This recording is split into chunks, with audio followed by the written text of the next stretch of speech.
महाराज श्रीमन हमें अपने यहाँ काम पर रख लो, मैं दिन रात काम करूंगी। और महाराज जो मंत्री ने ये देखा कि इसके साथ में गधा बड़ा हष्ट पुष्ट तंदुरुस्त है, बोला बहुत काम करेगा ये तो, बहुत ईंट लाएगा। मंत्री को थोड़ी दया आई, उसने उसे अपने काम पर रख लिया।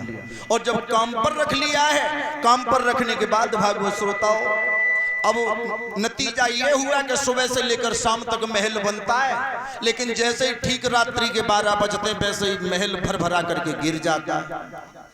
अब राजा को बड़ा चिंता कि महल बनता है पूरा दिन और रात्रि के 12 बजे ढह जाता है। अब राजा 2-4 दिन तो बनवाते रहे, लेकिन जब कोई पेश नहीं गई, अंत में इन्होंने ब्राह्मणों को बुलाया। बोले ब्राह्मण देव, अपनी पत्रा खोल के देखो, इस पत्रा में ये बताओ कि हमारा महल मुहूर्त में बनता है, लेकिन रात्रि के 12 बजे क्यों गिर जाता है। जब ब्राह्मणों ने इधर से उधर पत्रा पंटी, उधर से इधर को पत्रा पंटी है, लेकिन कोई बात समझ में नहीं आई। और जब कोई बात समझ में नहीं आई इन्हें, तो इन्होंने अंत में एक बात कही। बोले राजन, हमें ऐसा प्रतीत होता है, हमें ऐसा प्रतीत होता है कि तुम्हारे यहां पर कोई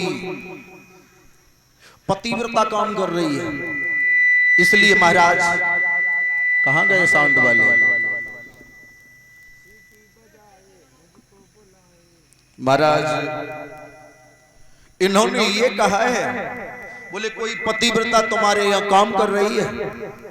तो राजा ने सब जितने नौकर चाकर थे सबको बुलाया। अंत में कमला का भी नंबर आया।